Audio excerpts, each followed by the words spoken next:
We good? Mm-hmm. All right, is it time? What time you got, dear? 6:29. All right, we've got less than a minute to go. Excuse me, before we officially kick this off. No, this is not an endorsement. This live feed is not sponsored by a beverage company. It's also not sponsored by tonight's snack here at the Holt house, which is Texas toast with pepperoni and cheese.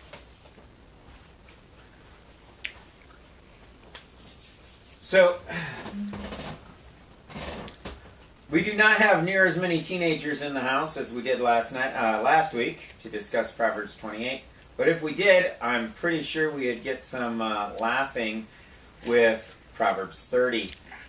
So, just a recap. Anybody signing in? Mm-hmm. You have 5 people in. Excellent. If you can hear us, give us a thumbs up. Let us know. Also, we're going to do a little bit of a recap. This is I'm Timothy Holt, and for 6 Points Church. A replay of this will be available on YouTube later in the week at 90 and out. We are continuing through Proverbs. We were doing the odd chapters, or the even chapters on Wednesday nights, so this would have been our last week to do it with Proverbs 30. However, there has been a request to cover Proverbs 31. So we're going to cover Proverbs 31 next week.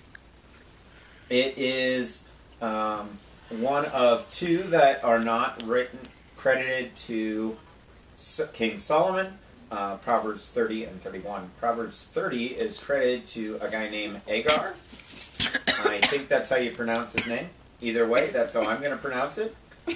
With verse 1, it says the words of Agar, the son of Jacob. So, if I butcher these names, which I no doubt will, forgive me. Also, that is my wonderful camera woman, Tori, coughing in the background, which is fine. She is back now. So she's also going to be covering the comments and interjecting. So if you have any questions, comments, snide remarks, sarcasm, anything, let us know in the comments, and we will address them. Also, if there's a particular topic you want me to cover or us to cover with 6 Points Youth Group, I will be more than happy to entertain those. Any particular passage, section of the Bible, or an overall theme or topic.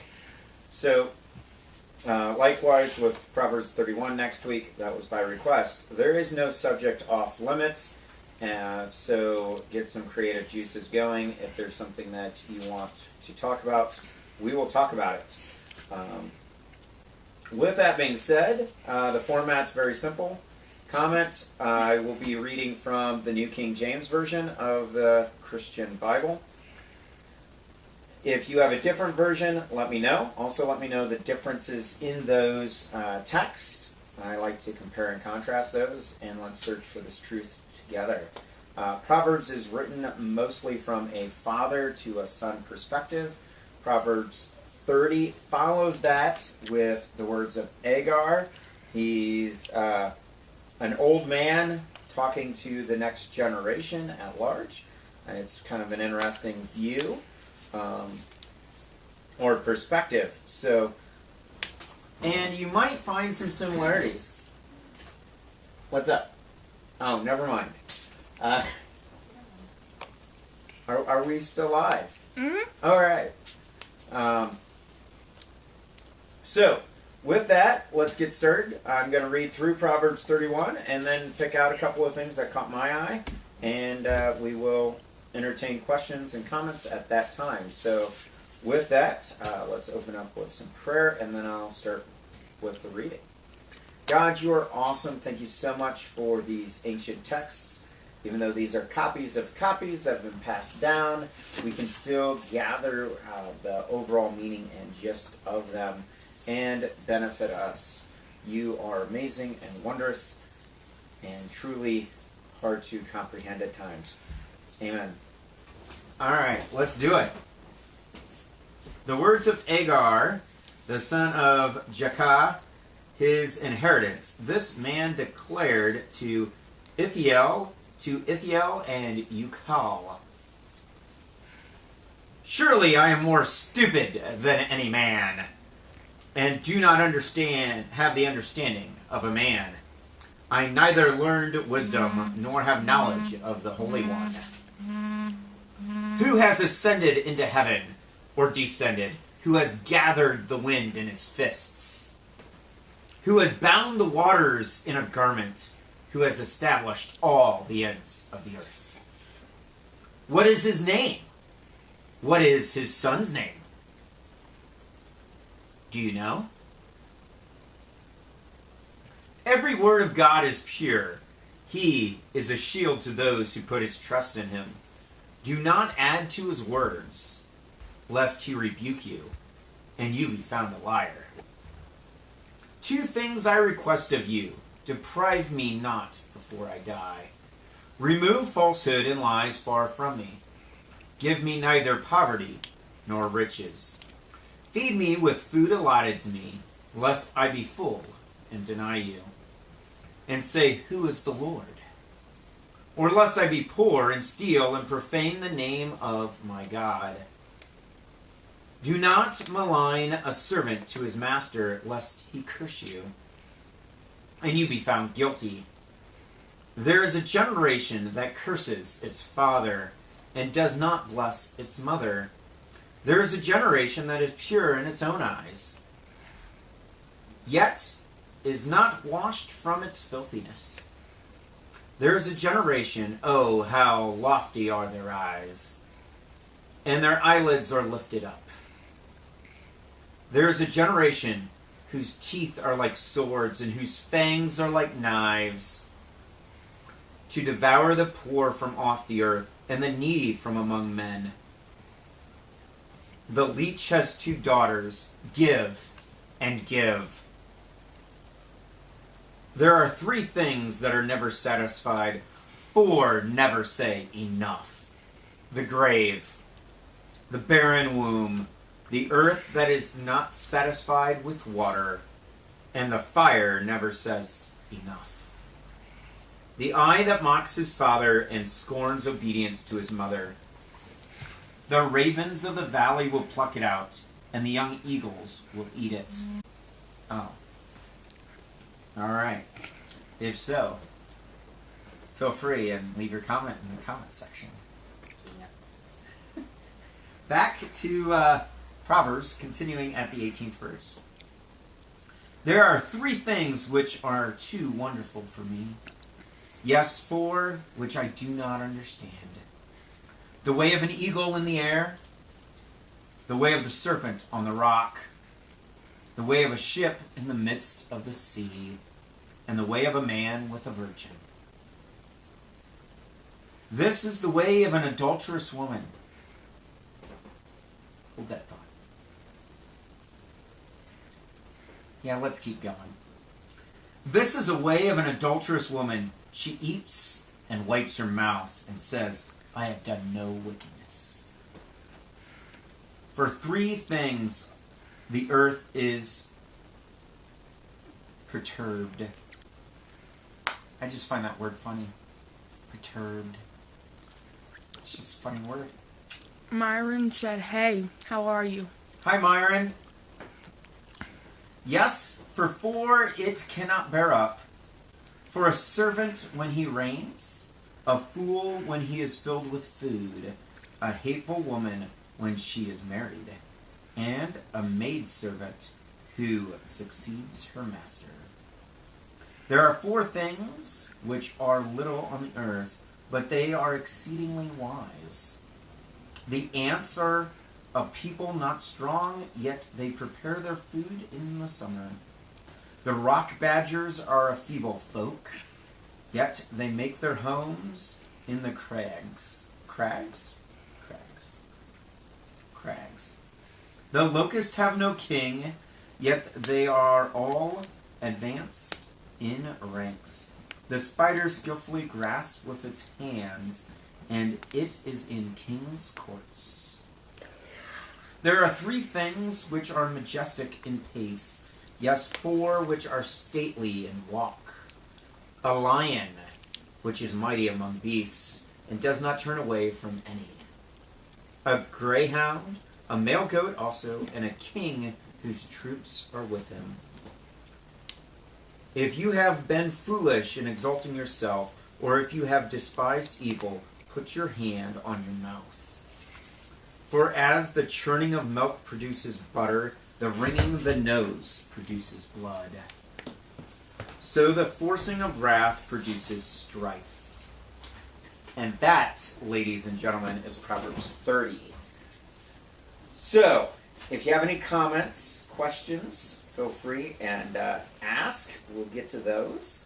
But first, I stopped at verse 20 there because I find it really hard to read that particular proverb without chuckling. I know that probably sounds bad, but I just find it kind of humorous. For those of you who tuned in late and didn't catch that, Proverbs 30 verse 20 talks about an adulterous woman, and the lady who is behind our camera could not keep a straight face either. She just looked at me like, does that really say that? And yes, it does. So I actually looked that verse up in several different English translations, and they all pretty much say the same thing. She wipes her mouth and says, I didn't do anything wrong. So just let that sink in for a moment. When at the beginning of this live stream, as well as the previous ones, no subject is off limits, and Proverbs covers every aspect of life, including that action. So, with that, do we have any comments? Deb, we are watching. Hi, Deb. One thing I like about chapter 30 over, it's a different setup than the other chapters. It set up the words of Agar, and I did some looking. There is quite a bit of scholarly debate on who this guy was, or even if he's like a made-up character. Not a made-up character. What's the term I'm looking for? Stephen King has one. Playwrights use them a lot. Pen name. A pen name for Solomon, or whether he was an actual guy. And I'm not going to see either way because honestly I have no idea. But I just found it interesting, the different theories when I was looking at who this guy was. However, I do like how the first 4 verses are overtly sarcastic with the rhetorical questions. That definitely caught my eye more than any other part. Verse 20 is obviously a little tongue-in-cheek comedy there, but the first 4 verses, especially starting 2 through 4, surely I am more stupid than any man. That just reminds me of listening to some teenagers, namely when I was one, talking with teachers and going, and the teacher replying with, what do you take me for, an idiot? And inevitably one of them would say, yes. But I just find that hilarious how he starts off this section with self-deprecation and basically calling himself an idiot, stupid. One version that I read said, am I more foolish than any fool? In verse 2. I forgot which one it was. I'd have to look it up again. But it was one of the English translations said, am I more foolish than any fool? Which is another way of saying, basically, what do you take me for? Stupid, idiot. Fill in your insult there. And then he just continues with describing, who God is, only to conclude with, what is his name? What is his son's name? And I find that comical. It reminds me of a song that came out in the 90s. Do we have a question? No, but you're something else. What? Agar was a descendant from Abraham's son. That is one of the theories as well that I saw, which I thought was interesting too. Is there more? Yeah. Oh, okay. Ismaiah. That's the other name I couldn't pronounce. Agar came from the antecedent ancient Near East which was famous for its wisdom. That's why my life lesson says. That's what my life lesson says. Oh, okay. There's a note in mine too that has talks about it too.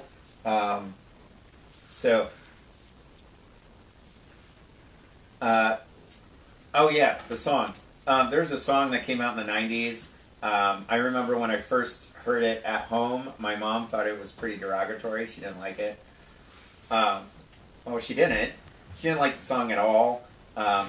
As time has progressed, I have really enjoyed the song. And the song is What If God Was One of Us? By Joan. I forgot her last name. No. She was a one-hit wonder back in the 90s. For those of you who are probably my age, you probably heard it on the radio. The chorus says, what if God was one of us, just a slob like one of us? What would he look like? And would you... and if seeing meant believing, what would his name be, and would you call it to his face?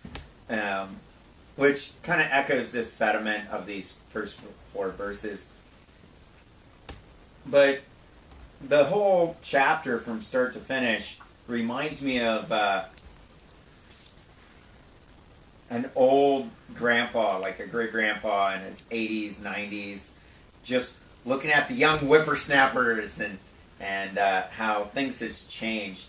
And I remember every Christmas Eve we would go to my great-grandparents' house for their Christmas Eve service, festivities, and it was a lot of fun. But as a kid, I felt really out of place because it was definitely catered towards the older folk. But now, as I'm almost 40, I have fond memories of doing that, and this just reminds me of something Grandpa would say. So I'm getting a look from Tori here. What's up? Pastor Dave said great, and Pastor Diana said Joan Osborne. That's her name, yeah. Joan Osborne. What if God was one of us? I actually have that song on one of my playlists that I listen to when I'm doing work, because I do enjoy it. I don't think it's insulting to God because she's saying, what if God was one of us? In other words, as human beings, we're slobs. We're mean to each other. You don't have to look very far or listen to the news very much to realize that, people do some pretty horrible stuff to people. And those are just some things. I do like the whole, there are 3 things. Oh, wait, no, there's 4. I did some looking. That's a common thing in Jewish literature, ancient Jewish literature, going, there's 3. Oh, no, wait, there's 4. Also, hey, there's 6 things. Like, there's one section, I forgot where it's at. It says there's 6 things that the Lord hates. 7 are an abomination. I think it's in Proverbs. But it's a pretty common motif. But I do like how it formats those elements. So what do we got? Pastor Dave said. A big thumbs up. Mm-hmm, and All right. Carrie said hi. Hi, Carrie. So, That was my church peeps. oh, I thought you were talking about a marshmallow food. No, I kind of miss Peeps too. my church peeps. I will be honest, I am looking forward to getting back to the routine of meeting at 6 Points Church. I don't mind doing this and this format, but I definitely enjoy a room with people in it discussing openly, being able to see facial expressions, those kind of things a lot more. Pastor Dave's like, "Hi, Carrie. Go Buckeyes." Go Steelers. I don't know. I think the only reason they're called that is because they can't win without stealing. You know, Steelers. Okay, keep your hate comments to a minimum. Pastor Diana said, "Me too." That's a joke. I know there are some fans of the Steelers in this area, just a few of them. Okay, there's a lot of them. So there is some things in here that caught my eye. Obviously, verse 20 gives a mental image that might not be rated G of an adulterous woman. But I'm going to be honest with you folks.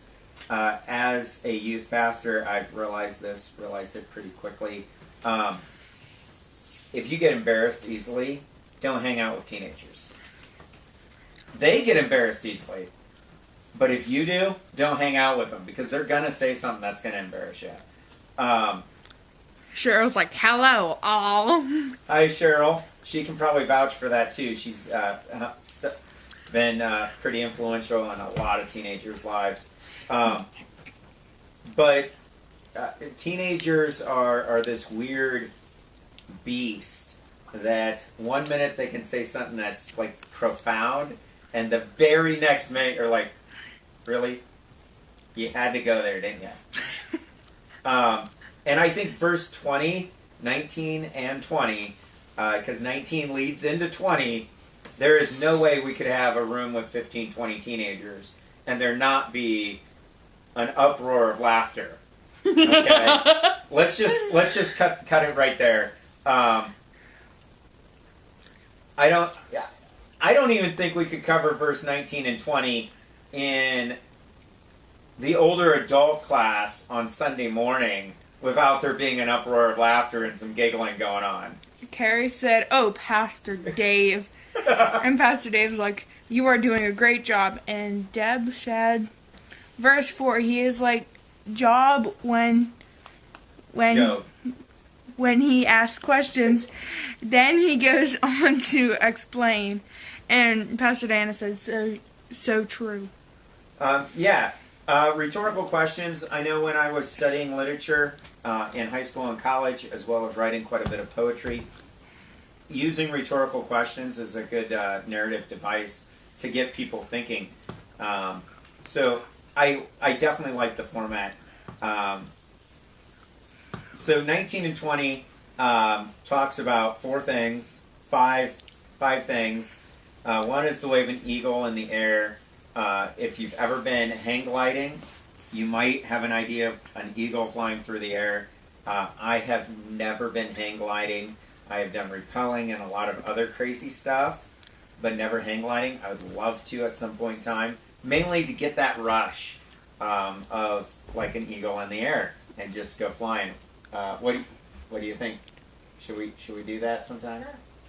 Corey, would you be up for it? Carrie said, "I agree. You are doing a wonderful job. I enjoy listening to your message." All right. So, I think it would be a lot of fun to go hang gliding. I don't know where we could go hang gliding in the near future or, Why don't we do zip lining first? Zip lining is a blast. I've been zip lining more than once. Zip lining courtesy of the United States Army for a while. And then also down in Branson and a couple other places. It is so fun. Zip lining is a blast. If you've ever been zip lining, let me know in the comments and what your thoughts on it were. If you've been hang gliding, let me know that too, because I think that would be a lot of fun. I've never wanted to go skydiving and jump out of an airplane. I don't see the point of jumping out of a perfectly good aircraft. However, hang gliding I think would be a blast. What? What's so funny? Pastor Diana, just an FYI, I am never going hang gliding. So, and she's like, "No zip lining either." I'm looking for hang gliding, but I'll do zip lining. So we should. So that might be something Pastor Dave and I can get together. We will blindfold her and kidnap her, and then she won't have much option. You know. You do that, we'll go shopping. Joe Valentine said, "Hey, 6 points. Hi, God bless you." Hi, Joe. For those of you who don't know, Joe Valentine is our state youth director. Wow, state youth director. Great guy. He is, I believe, lives over by the Philly area. And I do enjoy one thing since Joe tuned in. I keep trying to log into his, I think it's a Zoom feed with the video, and it keeps coming across in Spanish. So I don't know, Joe, if that is how it's set up on your end, or if that's something on my end, but the subtitles are all in Spanish. I speak very little Spanish, un poco. Hablo español un poco. Very little broken Spanish. It's so. I don't know if you have an English dub for it, but if you do, that'd be great. Let me know. Pastor Dave said, "No bungee jumping either," and then Pastor Diana's like, "I don't think so." I have done bungee jumping once. Bungee jumping was not very fun for me, mainly because of the big snap at the bottom. The free fall was great, and the spring back up was good, but it was the sudden jerk at the bottom that I didn't like at all. So I probably won't do up for that. Carrie said, "Don't worry, Diana. Hutch, we won't let that happen to you." So the other thing is a serpent on a rock. Now, I'm not sure what this is alluding to with the serpent on the rock, but serpents are snakes, for another description. They're a common term for a snake. And snakes are heated and cooled by the sun. So I'm not sure if that's to be hot on the rock or being cooled by the rock. I'm not sure there. Cheryl said, "Me neither. No hang gliding for me either." And hi, Joe Valentine, and then Pastor Diana's like, "Thank you, Carrie, for having my back." So, and then the third one listed is a ship in the midst of a sea.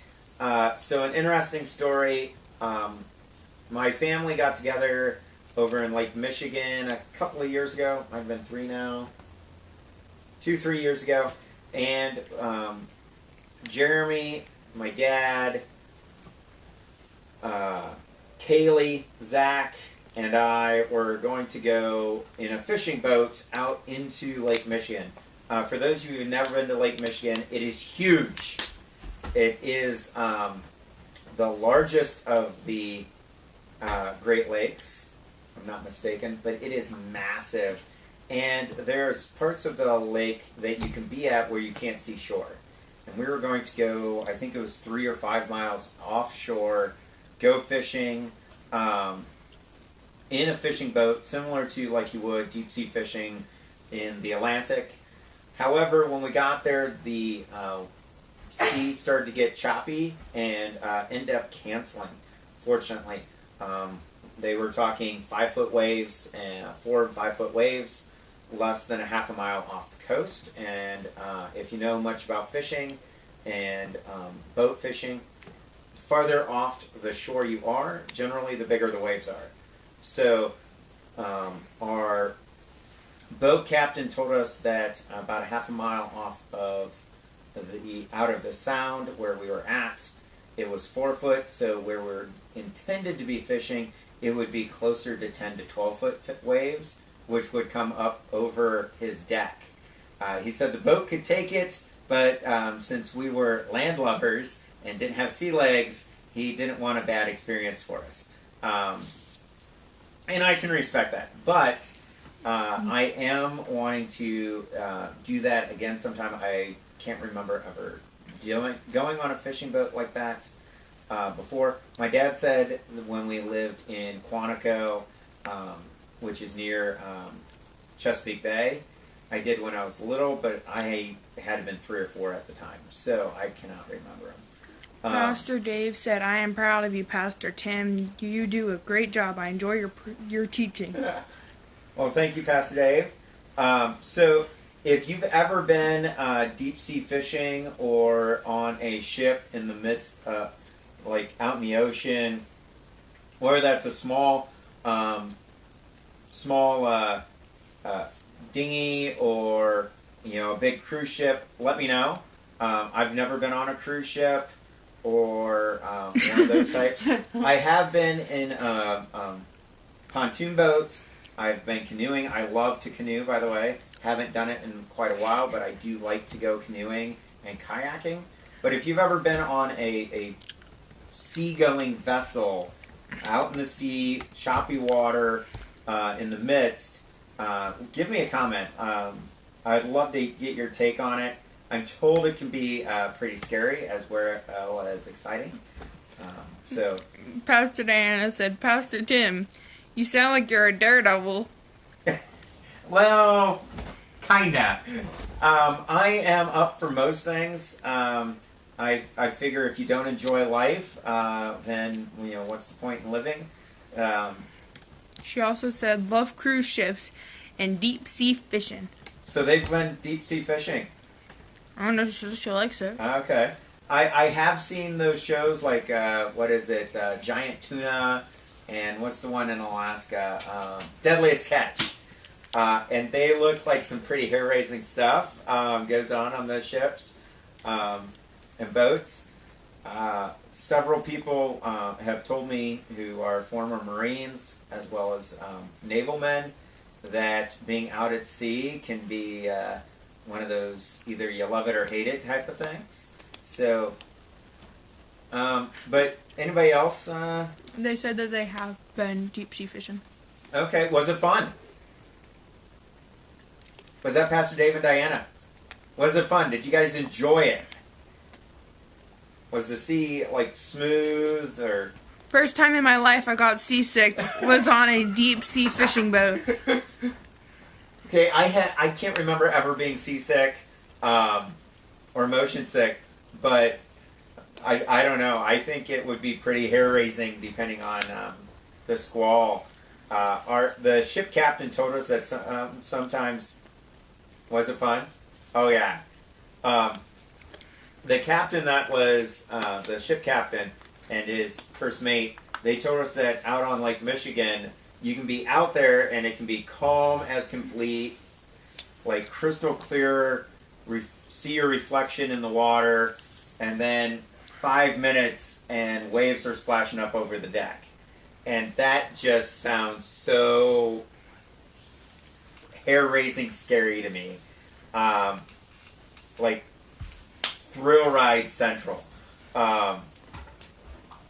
I just think it would be exhilarating that, I know how to swim, but there's no way I'm going to be swimming in these seas kind of experience. So, Cheryl said, I have been on several ferries on the ocean. I became seasick on several of these. Okay. I think it would be a blast. Dorothy, have you ever been on a big ship? I think the largest boat that I remember being on was a 20-person pontoon party boat. I was on a boat during my senior trip. We went to Virginia, and we went out on a beach, like a dinner ship or a dinner cruise. But that was Oh, I take that back. I did go on a paddle wheel boat on the Mississippi River once. It was a dinner boat. That reminded me. Was that the Clipper that you were on? We went on the Gateway Clipper. Gateway Clipper? Mm-hmm. This was in Dubuque, the one I had been on. I think I was 17, 18. And it was a paddle wheel boat on the Mississippi out in Dubuque, Iowa. I don't remember much of the night, though, so I can't say it was fun or not. It was unremarkable. Excuse me. So, and then the fourth thing listed. That is cool. I would have to go on a paddle boat. You got it. Pastor Diana. This was I'll go take them down. this was a big paddle wheel boat. It had the big paddle wheel in the back, and then it also had two smaller side paddle wheels. So it looked cool, but I don't remember much of the experience itself being on the boat. So, but the Mississippi, it is a big river. However, they generally shy away from like the rapids. It's the calmer parts of the river that they tend to be on. It is a dinner boat after all, so. All right, so back to Proverbs 33. I almost said 33. There's only 31 chapters, but back to Proverbs 30. So in verse 19, the last thing listed that this guy talks about is the way of a man with a virgin. So I can't help read that and think it's tongue-in-cheek. And the reason I say that is because by all accounts, reading the rest of this chapter, this guy Agar is an old guy. And if he's an ancient old guy, there's a good probability he had kids. So, if you know about human reproduction, yeah, I think that's tongue-in-cheek. And then he goes immediately into verse 20 with, this is the way of an adulterous woman. She eats and wipes her mouth and says she has done no wickedness. So, Proverbs are short sayings about all aspects of life. And that includes relationships, which is going to either get me into some hot water with some people, or and some finger wagging, or it's going to get some. Either way, it's going to get some reaction. So here's my view. Very simple. With plumbing, you have male ends and you have female ends. The male ends always go into the female ends. If you have two male connections, they don't work. If you have two female connections, they don't work. With electrical, it's the same thing. You have female receptacles and male plugs. The male plug goes in the female receptacle and vice versa. Okay? Two males don't work, two females don't work. Also, excuse me, just because people want to have fun and, do their thing, doesn't mean it's still not foolish. Okay? So, the adulterous woman, several commentators, several comments about what that is talking about. It's not just talking about a cheater. It's not just talking about a woman who cheats on her husband. It's referring to anyone who is sexually depraved. Okay? Pastor Diana said, amen. All right, so it's referring to any sexual depravity. A guy I talk to quite often, he said, "What's up with you Christians?" And I was like, "What do you mean?" He goes, "You guys don't like gays. You don't like the LBG alphabet people." Yes, that is a quote. I'm quoting him. So before you get all upset, I'm quoting him. By the way, if you keep adding letters to the acronym, eventually there's not enough letters in the alphabet. So, but that's what he said. He goes, "But you guys don't seem to care about, who's cheating on who and who's sleeping with who, and just as long as they're not gay." And my view on that is very simple. Okay? Sexual depravity is sexual depravity. And verse 20 puts it pretty blunt. Whether that's viewing pornography and, getting your jollies, or whether that's, going, that guy over there, he looks good. Okay? It doesn't matter. It doesn't matter. I talked with a guy I know. He said getting relationship advice from the lady who's been married 7 times is just a horrible idea. Okay? Liz Taylor, that's her name. Liz Taylor, for those young folk in the audience, they might not know who Liz Taylor was. Liz Taylor was known for two things: her diamonds and her men. Oh, she's got some nice perfume too. Don't forget that. Oh yeah, she also had a perfume line. Okay, but his point was getting relationship advice from. He even said, if you go get your relationship advice from the jock who has a different girlfriend every Friday night, don't be surprised when you have crappy relationships. Okay? If you're going to get your relationship advice from, Cosmo, or what is TikTok? All right. How did one lady put it? Oh, is it TikTok that's 6 seconds long? TikTok's 15 seconds long. Okay, 15. Maybe it's Vine. Vine's no longer a thing. Okay, Vine's no longer a thing. All right, TikTok. 15 seconds long, all right? You can quote me on this. If you're going to get your relationship from TikTok, advice from TikTok, don't be surprised when your relationships only last 15 minutes and he bounces, okay? Because...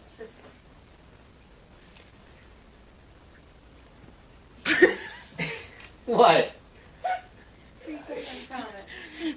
All right, that might be too tongue-in-cheek there. Too blunt. I don't know how much more blunt I can be. Do you know why you commented that? What? Read some of the comments. Pastor Diana said, "Hi, Victoria." Victoria's laughing because she can't keep a straight face reading your guys' comments. No, it's because I accidentally turned the camera around on me. Oh. Well, that works too. And then Pastor Diana said, "So true, good advice." But if you want advice on relationships, go find that old couple, okay, that's been married for decades, okay? If you want a lasting relationship, go find them and just talk to them. Just listen to what they have to say. One, they're going to tell you it's work. And two, they're going to tell you the last thing is to walk out. Okay? Because if you're getting your advice from the one who changes girlfriends the way he changes his shirt, or the one who says, you know what, I don't care about how babies are made. It's who I am. It's what I do. Pastor Diana said, "Yes." Okay. And Carrie said, "Debbie Thompson." So there is this couple when I was younger. Everybody I knew called them Grandma and Grandpa Boots. Her first name was Mary, but when I was a teenager, I didn't know her first name. I just knew her as Grandma Boots. Everybody called her Grandma Boots. And honestly, I can't tell you Papa Boots' first name because I don't know it. No, I don't know it. It might be Mick. Maybe that's one of his kids. I don't know. But Papa Boots, they were that old couple. They were that old couple that were hilarious to listen to when it came to relationships. My brother got married, and no, it wasn't at their wedding. It was at Myron and Janice's wedding. I don't know if they're if they're watching. Myron Gilbert is a good guy, and his wife Janice, they're great people. But my brother was at Grandma and Papa Boots' house, and they were eating dinner, and he looked over to her. So Papa Boots is looking over at Grandma Boots, and they had to have been in their 70s, maybe 80s. I'm not sure how old they were, but they were old. And he looks over at her, and he goes, "Hey, dear. What do you say later? We let these young couples know that we still got And my brother told me that he just went, part of him went, ew! And the other part of him went, you go, Papa Boots! But it's true. If you want advice on relationships, go find that old couple. Yes, they're still around. That's a double meaning there. But my parents have been married for over 40 years. Sometimes I'm amazed that they've been married over 40 years. But then I go, I'm 39 and I'm the youngest of 4. Yeah, it's been over 40 years. I had a patient in my truck not that long ago. Him and his wife had been married for 65 years. Now, for those of you who can do the math, let's say they got married when they were 20. That means he would be 85. Yeah, he was an old guy. But he was telling me the entire time on the way to the hospital, almost a 30-minute trip, he was talking about him and his wife and different things that they had done in their 65 years of marriage. And the ups, the downs. It was great listening to him. Pastor Diana said, sounds like I would love Grandma and Papa Boots. Grandma and Papa Boots were a hoot. If anybody is watching this now, or if you're watching it on YouTube later, and you remember Grandma and Papa Boots, let me know in the comments, because they were phenomenal people. Cheryl said, teens and adults should seek God's guidance when entering in a relationship. Pray, pray, pray. Absolutely. And that's what Pastor Diana said. Relationships will either make your life or destroy your life. By the way, this leads me directly into next week. Next week, Wednesday, same time. If we were in the 1960s, it'd be the same bat channel, same bat time. That's a reference to a show long before your time, Tori. Long before your time. Because it was before my time. Huh? Called Batman. Yeah, Batman. Adam West. But that's Proverbs 31. Proverbs 31 gets a lot of hype. We're going on an hour right now. But Proverbs 31 gets a lot of hype in Christian circles. And you know what? It even gets a lot of hype outside Christian circles. Because it's set up into two parts. One is all about this, like, perfect woman. Pastor Diana for a said, guy. loves Batman. Absolutely. Slapstick comedy at its finest. So, it talks about the perfect woman for the first half, for the second half. Second part. The first part talks about what it means to be a king. So we're going to talk about that, dive into that, take a deep dive next week. So, ladies, if you want a good guy, you probably shouldn't go after that bad boy. Just saying. Okay? Also, just a rule of thumb, I'm sure it's somewhere in these 66 books. Somebody who has a lot better memory than me can probably figure it out. But I'm sure somewhere in here it will echo this sentiment. If you want a man to treat you well, look how he treats his mom. If he treats his mom like dog manure, he's probably going to treat you like dog manure. Okay? If he treats the other women in his life like crap, he's going to treat you like crap. Okay? Men, yes, this is supposed to be catered towards teenagers. Okay? But, so I'm still going to say men, because I don't know many teenage boys who don't like being referred to as men. Just saying.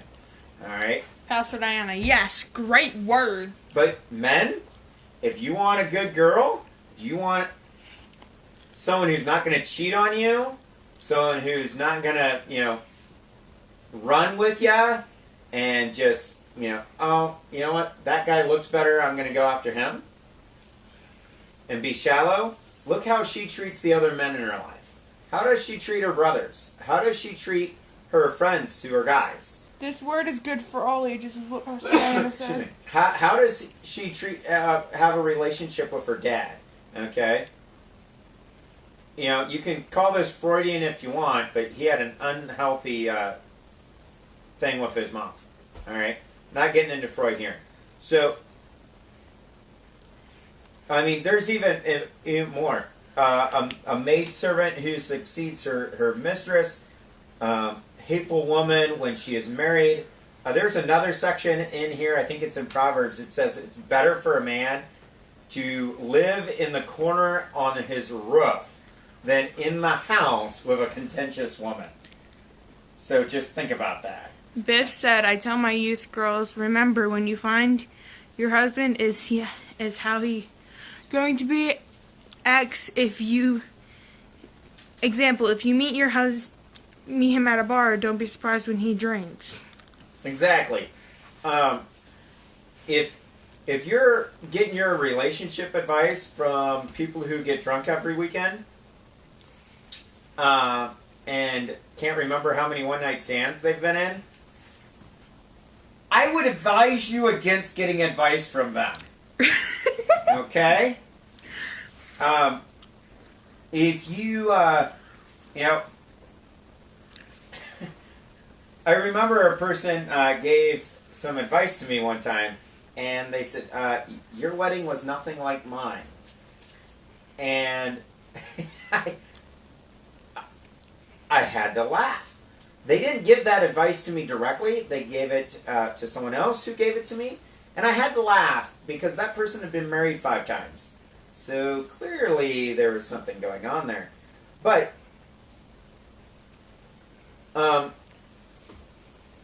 if you think relationships are not important, I'm going to give some examples that have nothing to do with Christianity. Okay? So, one, there's this guy, he died a few years ago, named Steve Jobs. You may have heard of him. You may have even used some of his products. He was one of the founders, him and Steve Wozniak, of Apple Computers. He was married exactly 1 time, and the reason you have an iPhone is because his wife got irritated with him one day and told him to get out of the house. It's in his biography, if you don't believe me. He got publicly fired from Apple Computers, and he was, depressed.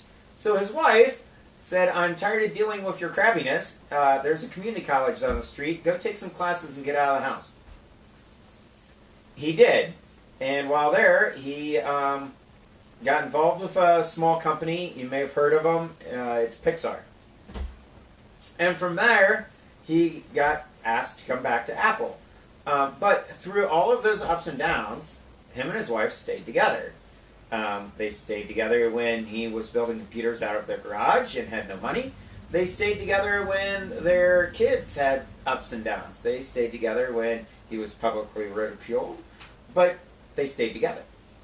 Now, some people would say, oh, well, they stayed together for the money. No, they were together before the money.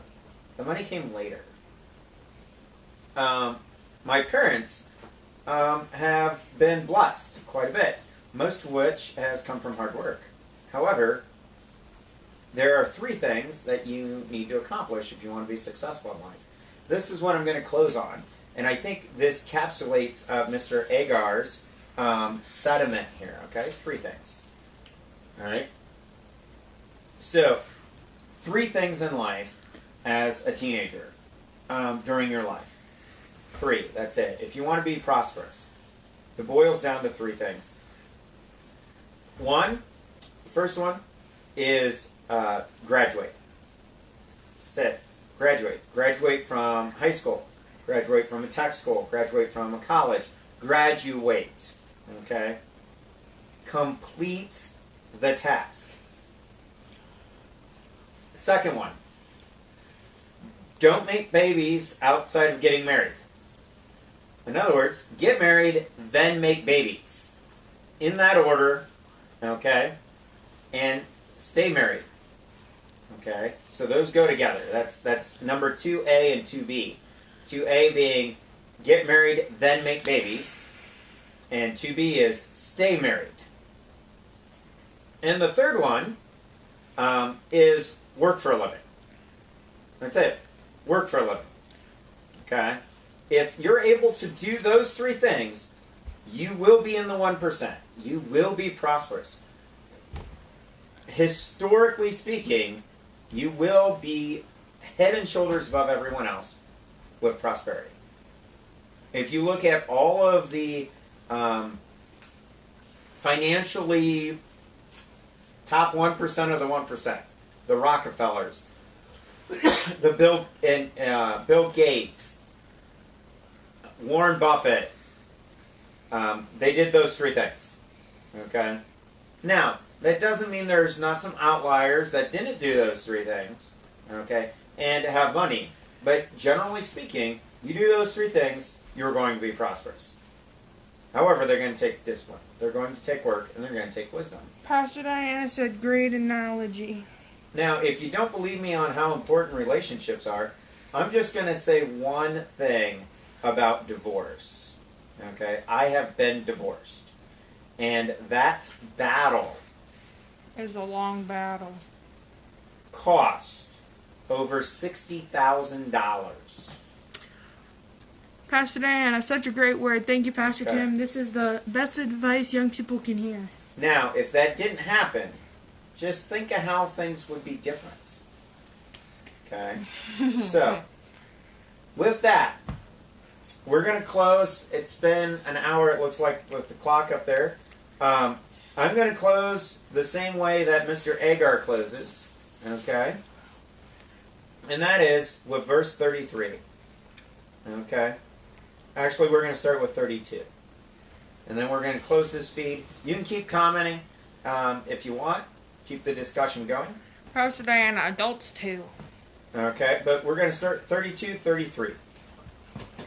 If you have been foolish in exalting yourself, or if you have devised evil, put your hand over your mouth.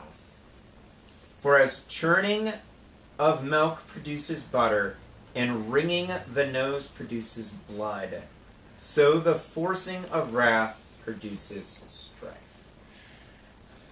And that is concluding our look at Proverbs 30 tonight. So thank you, everyone, for joining in. Thank you to my camera lady and comment section with Tori, as well as Dorothy, who's just off screen over there. All right. Thank you for commenting. This will get ported over to YouTube later in the week. Any more additional comments, as long as I get notifications from Facebook, I will respond to them. So, if you have any suggestions you want me to cover, or us to cover at 6 Point Youth Group, let me know. You can private message me. You can comment on this video or any of the others. Or you can text if you have our phone numbers. So, Pastor Diana, wonderful Bible study. Thank you. all right, we're going to pray and then conclude. So, God, you are awesome. Thank you so much for this guy named Agar. I don't know if I'm pronouncing his name right or not, but it doesn't really matter because he was a guy who definitely had a sense of humor with some rhetorical questioning going on and some sarcasm. But he also had a way with words that blunt, punch you in the nose and cause us the nose bleeding type of thing going on. You are the author and the finisher of who we are, not just what we are, but who we are. And that is awesome. So as we continue in this chaos that is the human experience, may you direct our path. Amen.